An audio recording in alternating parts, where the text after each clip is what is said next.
Bonjour, nous sommes aujourd'hui en compagnie de Jahil. Bonjour. Salut les mecs.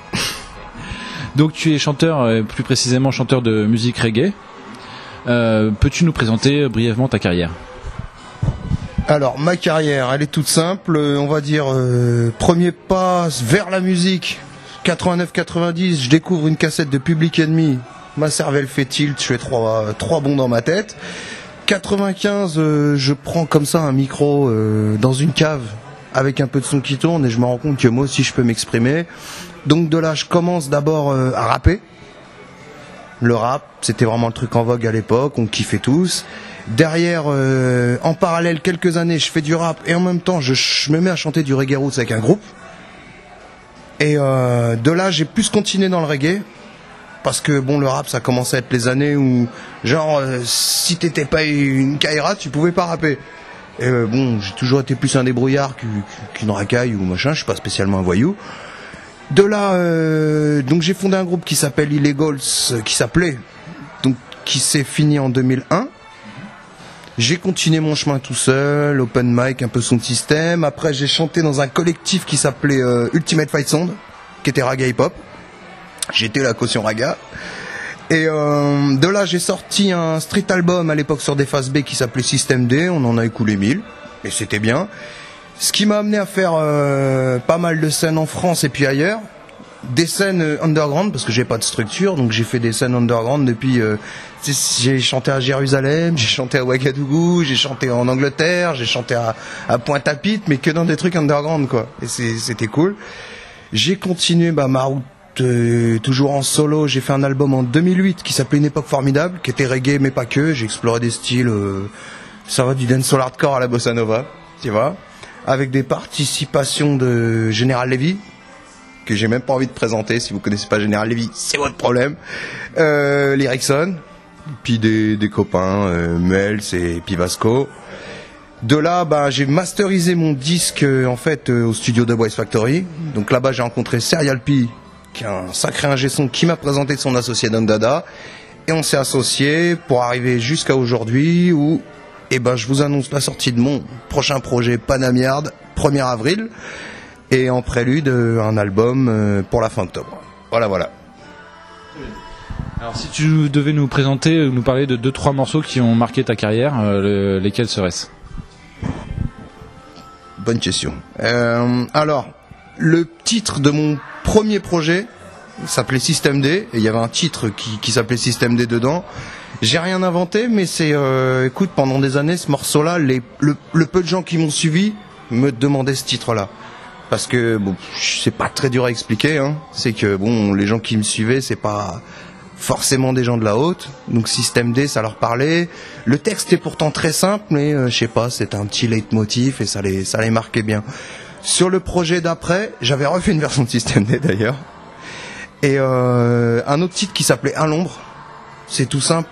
Un jour, je croise un pote et je lui demande des nouvelles d'un autre pote de longue date.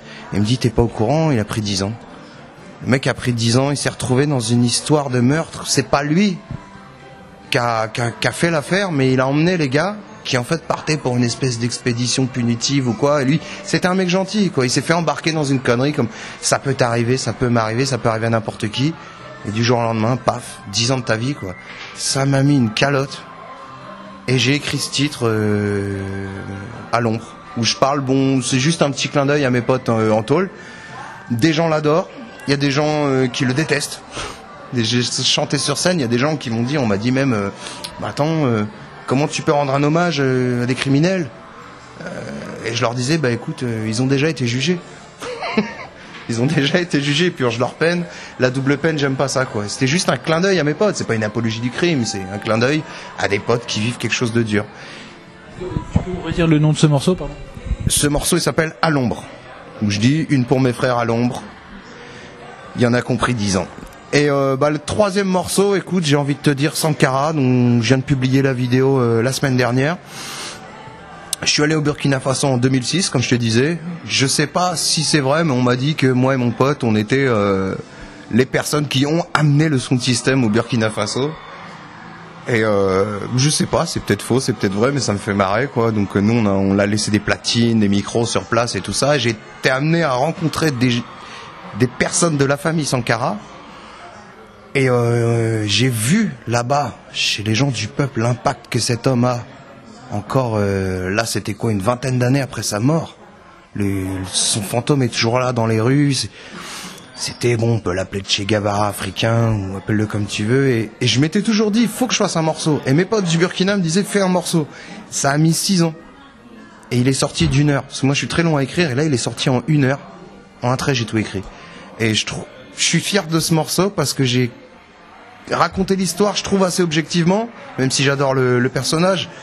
Et je sais pas, c'est peut-être pas le meilleur procédé si tu veux peut-être passer sur le grand public, mais moi je pense que c'est un morceau qui restera, le peu de gens qui m'aimeront en tout cas ils aimeront ce morceau. Ça fait 3. Mais je propose qu'on l'écoute tout de suite, donc Sankara par Jaïd. La nouvelle a été confirmée ce matin à Ouagadougou. Thomas Sankara, ancien chef d'État du Burkina Faso, l'ancienne Haute-Volta, a été tué hier lors de l'attaque du palais présidentiel. Oh, on peut pas l'oublier, on peut pas l'oublier, on peut pas l'oublier. Sous son béret rouge et son habit vert, et pourtant d'habitude je suis pas fan des militaires. Il quitta le ministère une première fois, fini en tôle la deuxième fois. Le baptisa sa terre, la terre des hommes à terre. Lors du coup d'état, le 4 août 1983, on n'oubliera pas Thomas Sankara, président du peuple, président des pauvres. Avec jusqu'à la mort, non, non, non, non, on n'oubliera pas Thomas Sankara, le président des pauvres, avec jusqu'à la mort. Les autres roulent en Rolls quand le peuple rêve de faim. Sankara roulait dans une R5. Et dans chaque village, chaque ville, chaque gamin pouvait apprendre à lire pour écrire son destin. L'Afrique n'a pas de dette, le moyen qu'elle paye. Et dit à Mitterrand, quelle curieuse attitude, parler des droits de l'homme, fréquenter l'Afrique du Sud. On n'oubliera pas Thomas Sankara, président du peuple, président des pauvres. Avec jusqu'à la mort, non, non, non, non, on n'oubliera pas Thomas Sankara, président des pauvres, un texte jusqu'à la mort. Comme y a toujours un méchant dans l'histoire, sur ce coup-là le coup bas vient de son bras droit.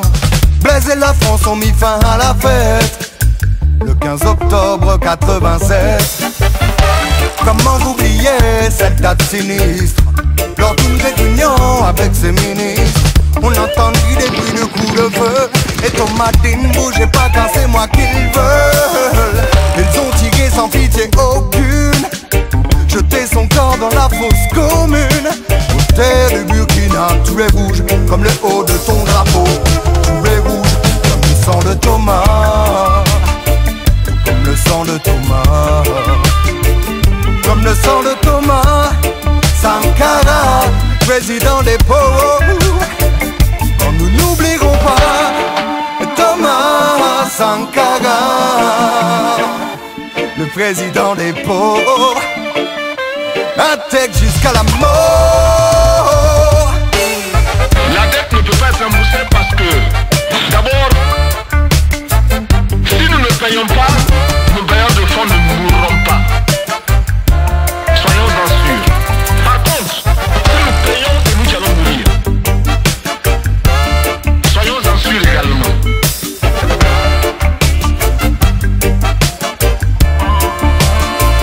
Nous ne pouvons pas rembourser la dette parce que nous ne sommes pas responsables de la dette.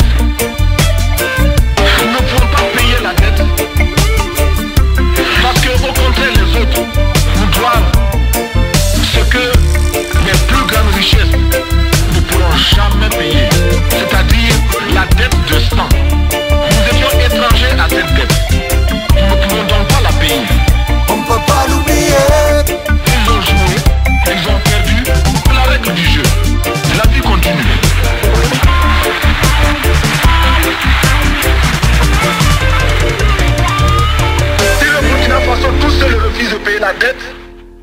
pas là à la prochaine conférence.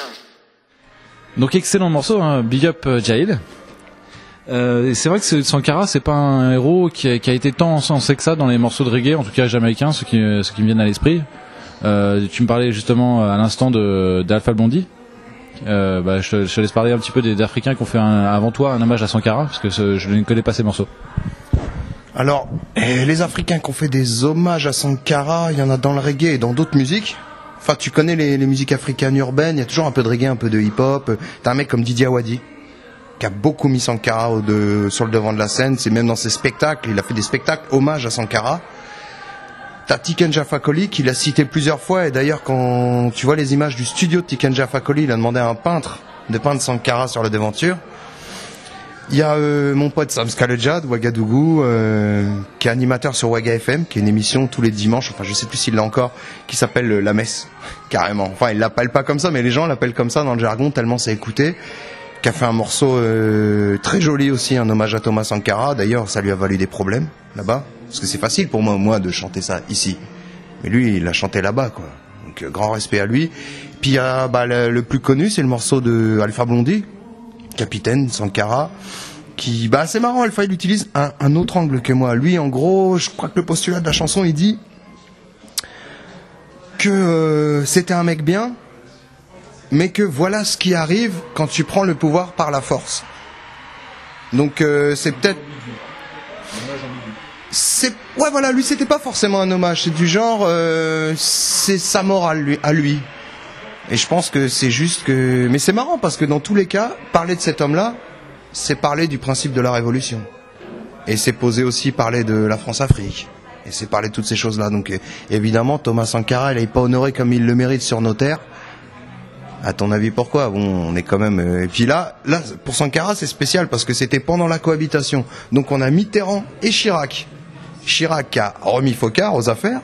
Donc on a la gauche et la droite sur les côtes, et puis bon, pareil, Alpha il chante ça, mais bon, Alpha ou Fouette-Boigny, ça a toujours été des relations, on sait pas, mais on sait qu'ils étaient en relation. Fouette-Boigny, à mon avis, il pouvait pas ne pas être au courant de l'assassinat qui se projetait. On n'a pas spécialement de preuves qui sont impliquées, mais quand même. Fouette-Boigny, il a un peu appris la musique à Blaise Compaoré. Donc voilà, et puis les Jamaïcains, écoute, il y a pas mal de Jamaïcains qui parlent de l'Afrique, mais c'est fantasmé pour eux. On peut pas leur en vouloir, ils sont à 8000 bornes, hein, les mecs. Il y en a certains qui sont au courant là-dessus, mais par exemple, moi, j'ai eu des mecs de Morgan Heritage dans ma voiture, et j'aurais pas été Sankara, ils connaissaient même pas. Ils parlent d'Afrique dans peut-être un quart de leur texte, ils connaissaient pas Thomas Sankara, ils connaissaient pas Lumumba, tu vois. Enfin, je les juge pas pour ça, mais c'est un fait, quoi. Par exemple, t'écoutes le morceau de Taurus Riley, Chaka Zulu, j'adore ce morceau. Mais un jour, j'ai entendu un détail qui me faisait tiquer, j'écoute bien, et je me dis dans le refrain, le mec, il dit Lulumba. Alors que c'est Patrice Lumumba. Et il sait même pas que c'est Lulumba. Je veux dire, quand tu commences à honorer les grands héros, essaye de quand même juste prononcer leur nom correctement. Mais je dis pas que les Jamaïcains Rasta ne connaissent pas l'Afrique. Attention. Certains chanteurs font semblant, à mon avis, mais ça enlève rien à leur talent et rien au positif du message qu'ils peuvent envoyer, quoi. Si je peux me permettre, c'est aussi tout simplement parce que, comme tu disais tout à l'heure, c'est la mémoire de ces héros, elle est pas honorée, notamment que ce soit en Europe ou dans les Caraïbes, etc. C'est pas de la faute des gens, entre guillemets, quoi. Non, c'est pas la faute des gens. Enfin, je pense que l'histoire, t'as ceux qui la racontent et t'as ceux qui l'écoutent. À mon avis, nous, on n'allait pas en parler tellement on est mouillé, quoi. Enfin, quand je dis nous, je parle de nous représentés par un gouvernement français. On en parle peu de ça, parce que c'est en plus montrer une autre alternative. C'est-à-dire que depuis qu'on est petit, nous en France, quand on parle d'Afrique, on t'envoie toujours un message du genre « Ah, ces grands enfants qui ne savent pas se débrouiller ». Et Sankara, par exemple, a fait un discours aussi sur le problème de la dette, mais il a fait aussi un discours sur le problème des aides humanitaires, qui créent des réflexes de mendiants dans la mentalité des gens. Et il a voulu essayer autre chose. Et ça, on va pas le crier sur tous les toits, que non, ceux qui ne veulent pas jouer le jeu des multinationales et de la France-Afrique finissent une balle dans la tête. On va pas le crier sur les toits parce que ça serait commencer à évoquer nos fautes. et se reprocher nos fautes. Voilà, tiens. Merci. Alors, avant qu'on parle d'un autre morceau donc, que tu n'as pas évoqué, mais que tu sais que j'ai particulièrement apprécié, qui s'appelle Président. Je voudrais qu'on termine sur Sankara. Est-ce que tu as des livres, des films, des documentaires ou des spectacles, comme tu parlais tout à l'heure, à conseiller comme lecture sur Sankara, peut-être ? Alors, sur Sankara, moi j'ai vu une page qui m'a contacté, une des mieux, c'est Justice pour Thomas Sankara. Qui combat justement, qui sont apparemment en lien avec la veuve de Sankara qui a écrit récemment une lettre à François Hollande, qui a reçu Blaise Compaoré pour lui reprocher ça déjà. Et tout ce qui se fait un peu autour de Sankara, par exemple, est centralisé sur cette page. Et j'ai vu que, j'ai pas envie de me tromper, d'ici quelques semaines, il y avait un débat et un film projeté sur Sankara à Saint-Denis.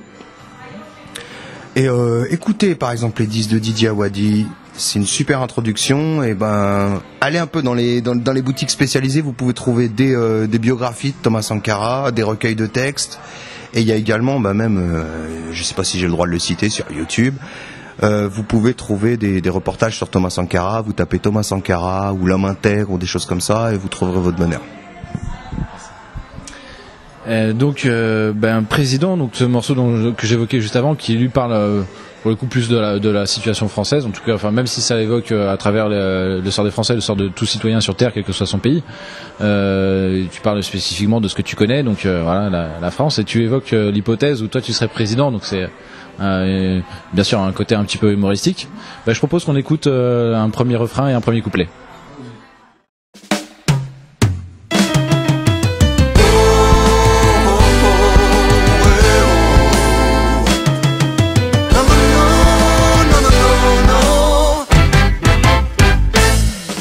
Si j'étais président, j'aurais pas fait longtemps.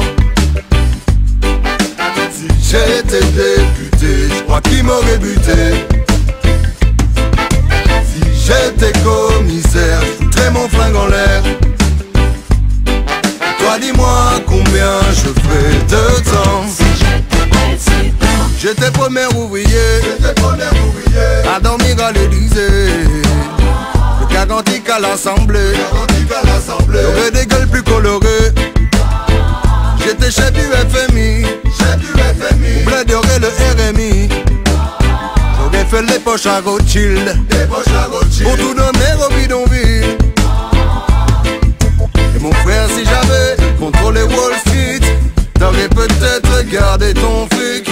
Mais les temps changent, maintenant les banques font des holders. J'aurais fait l'humanitaire, j'étais le chef de la FIFA. Facile, on garde les mêmes salaires, les mêmes salaires en CFA. Moi si j'étais président, j'aurais pas fait longtemps. Si j'étais député, je crois qu'il m'aurait buté. Donc on sent dans tes lyrics un fort désir d'équité, de justice sociale. Voilà. Alors moi, c'est un mot qui m'a particulièrement interpellé, tu t'en doutes peut-être, c'est quand tu parles de Rothschild. Alors pourquoi tu parles spécifiquement de cette famille ou... Écoute, alors après, dans toutes les histoires politico-économiques où je m'y intéresse comme tout le monde, je suis pas un spécialiste, vraiment pas. Après, faut pas non plus être aveugle pour voir que des familles comme les familles Rothschild contrôlent le monde depuis des siècles. C'est une aberration en soi. Mais je veux dire, je suppose qu'il y a des milliers d'années, c'était déjà comme ça. C'était pas les mêmes familles, c'était pas les mêmes empires, mais il y a des empires qui se font et qui se défont. Mais les Rothschild, j'ai lu quelques passages, par exemple, d'écriture du baron de Rothschild. Alors je sais pas lequel. Ce serait un de ceux qui aurait, par exemple, théorisé la plupart des thèses économiques actuelles. Oh. Quand il dit Attends, alors, c'est pas le pays le plus fort qui gagne la guerre, c'est le pays qui promettra le plus de brader son pays à la banque qui lui donne l'argent pour financer la guerre. Et ça, c'était en 1800 et des boulettes, quoi. C'est flippant. Et puis, de toute façon, en soi, qu'un mec possède tout ce qu'il faut pour faire vivre des milliards de gens, c'est aberrant, quoi. Alors, c'est peut-être utopique juste de le dire, ou certains vont dire que je pisse dans un violon et je fais ce que je veux déjà. Si je veux pisser dans un violon ou même dans une guitare, ça me regarde. Et c'est toujours marrant, c'est une tradition en chanson de se venger hypothétiquement en musique. Ça fait du bien, quoi, parce que tu sais qu'il y a toujours plein de gus qui vont t'écouter, qui pensent comme toi. Et ça fait du bien, quoi. Je veux dire, quand Brassens tapait sur les juges, ça nous fait encore marrer aujourd'hui, quoi. Ouais, parce que j'aime beaucoup d'ailleurs ce clip parce que il montre bien cette proximité que tu as dans ton texte avec la rue, avec les gens de tous les jours, et avec voilà des choses qu'on sait tous, qu'on a tous vu, l'exécution de présidents, de personnages politiques qui est trop gênant. Voilà, tu dis bah ouais, si j'étais président, j'aurais pas fait longtemps. Voilà, parce que les hommes intègres malheureusement restent pas longtemps au pouvoir. On l'a vu. Peut-être avec Kennedy qui pourtant faisait partie des familles, mais peut-être que c'était un rebelle parmi les gens issus de ses familles. Voilà, et il a pas fait longtemps, quoi. Dit le frangin d'ailleurs. Ils ont pas fait longtemps. Ouais, non, mais c'est carrément ça. Bah d'ailleurs, on a parlé de Sankara tout à l'heure. Je pense à Sankara. C'est ça qui m'a inspiré, c'est cette punchline. Tu l'imagines? C'est vraiment ça. Je me disais, tiens, si demain on me dit, toi t'es président, avec le mental et les idées que j'ai, qui je voudrais aider, je ferai pas long feu. Enfin, très souvent, les mecs qui protestent un peu dans des sphères politiques ou économiques, on essaie de les racheter. S'ils n'arrivent pas à se faire racheter, on essaie de les intimider physiquement, financièrement. Et puis après, on passe à on passe à la dernière des solutions, quoi. Et oui, si j'étais président là demain, ouais, ça se trouve ils arriveraient à me corrompre, les salopards. Qu'est-ce qu'on en sait? Alors donc tu disais tout à l'heure en introduction que ton EP sortirait le 1er avril. Donc est-ce que tu peux nous citer les boutiques, les circuits de distribution, y compris numérique, puisqu'on est sur internet? En fait, ça sort surtout en numérique. Moi, si je fais ce EP là, c'est que je suis content de mes morceaux et j'étais pressé de les partager. Deux aussi parce que bon musicien c'est aussi un métier. Enfin, on aimerait que ça puisse le devenir, donc tu peux pas sortir un album en sortant de nulle part, quoi. C'est un moyen de déjà dire salut, coucou, j'existe. Est-ce que vous appréciez mon travail? On prend la température, quoi. Donc on le sort surtout en numérique, en fait. Si vous êtes vraiment motivé pour avoir l'objet physique, et je sais qu'il y en a qui le veulent, bah vous me contactez sur ma page Facebook ou machin, et puis on s'arrange, hein, la poste existe. Mais on le sort surtout oui, en numérique sur les plateformes lambda, iTunes, Deezer et compagnie, toutes les plateformes classiques. Et voilà, et ça sort le 1er avril. C'est pas une blague. Au moins vous vous en rappelez comme ça. Très bien. Eh ben, Jaïd, merci beaucoup pour ton engagement et pour tes morceaux, et très bonne chance pour la sortie de ton premier EP. Et je vous dis merci à vous, les mecs.